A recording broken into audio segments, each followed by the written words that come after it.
Hi, everyone. So, after this tumultuous meeting that Trump and Zelensky had in their Oval Office, We had a uh, president who stood which up I'm at going to press just conferences and talked tough about Vladimir Putin, and then Putin invaded Ukraine and destroyed a significant chunk of the country. The path to peace and the path to prosperity is maybe engaging in diplomacy. so, as you know, there was this meeting that happened and that really, really went bad for Zelensky. And some people say it went bad for everyone.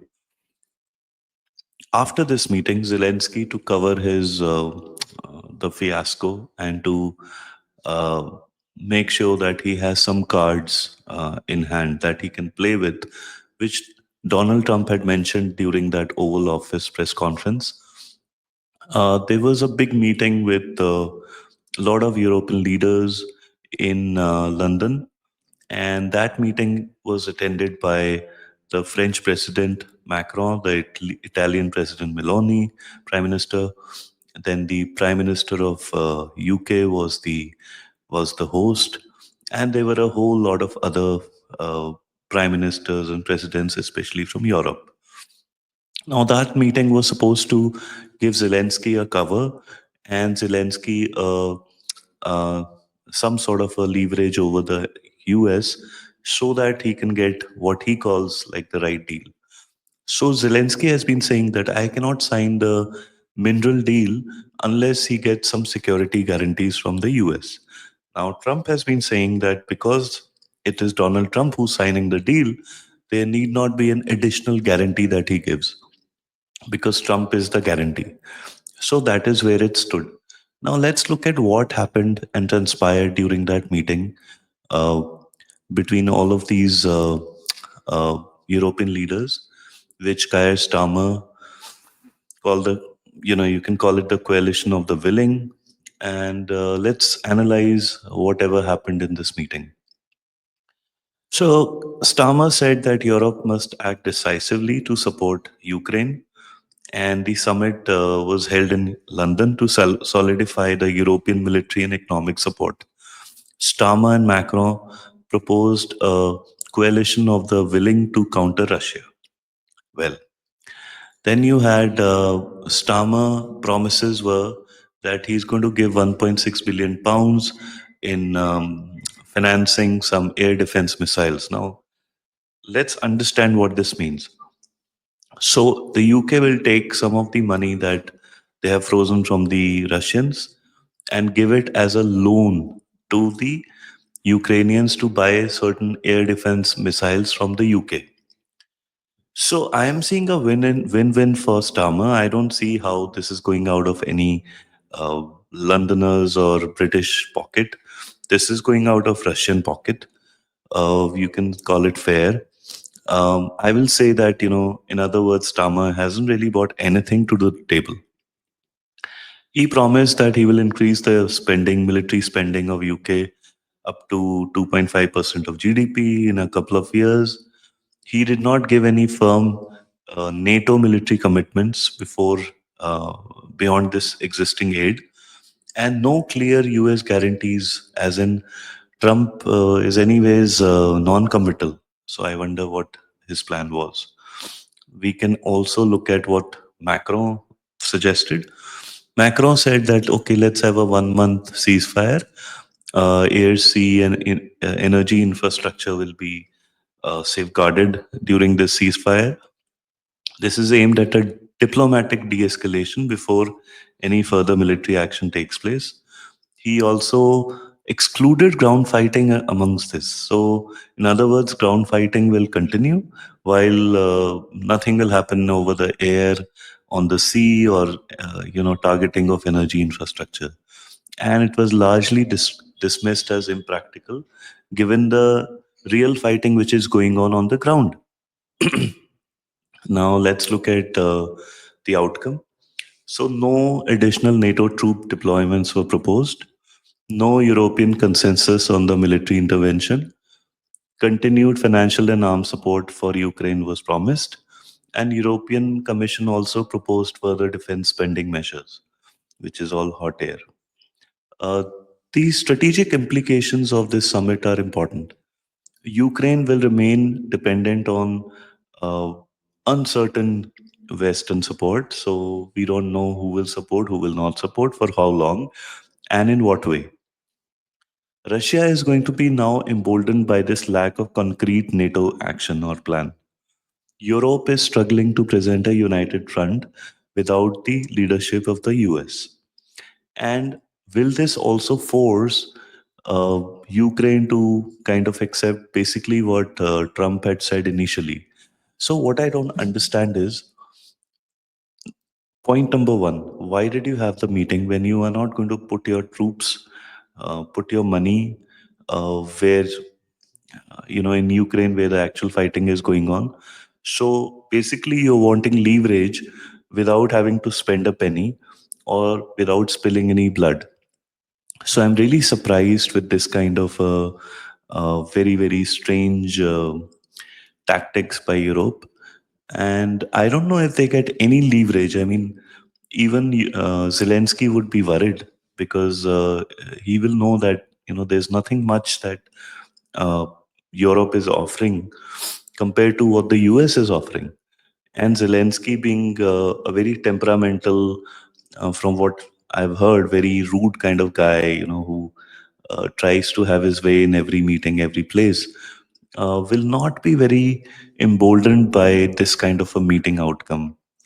Yes, there was a immediate meeting, so you can say he was able to galvanize the whole of Europe in a way against Donald Trump. But Donald Trump will be sitting pretty because he knows that there's nothing going on here. There's no money on the table. There's no real defense equipment that can be shared beyond some these missiles which are being given on loan. Now just think about it. The whole point is that America has been funding and controlling, um, managing NATO, which secures Europe. They're doing the same with Ukraine. And when the US is saying, okay, let's have a ceasefire, Zelensky turns around and says, no, no, I don't want a ceasefire. So it's a very strange situation where the country which is under attack doesn't want the ceasefire, but the aggressor wants a ceasefire. So you almost have to think like Zelensky is winning the war on the ground, but that's also not the reality. So Zelensky is losing the war, but he wants to continue losing. And Putin, who's winning the war, doesn't want to continue winning. So obviously, there is some major disconnect in this. The disconnect is that this war was not uh, the first choice that Putin had to do in his armory. He was, in a way, forced into this with all the actions that were taking place in the eastern border of Ukraine, which borders Russia, the Russian speaking zone. Now, this is where Putin was kind of sucked into the conflict. And once he was sucked in, because remember, there was a lot of oil and gas and rare earth minerals and agricultural products and so on that are there in this region, which Putin was controlling before Zelensky came to power, which was from 2006 to 2014. So from 2014 to 2022, it was the Americans and Zelensky controlling this. Now, he was sucked into this war by many different methods. That's not to say he's not the aggressor, and that's something to be approved of. But at the same time, if America hadn't supported Ukraine with satellite support, a lot of weaponry, and a lot of money, Ukraine would have been run over by Russia in a few days, if not hours. And the fact is that Russia, rather Ukraine, was being pumped pumped in with a lot of weaponry and preparation for this conflict for a long time. Since the time Putin had taken Chechnya, the this war was kind of expected because this is in the same zone. The strategic implications are the same from a Russian security standpoint.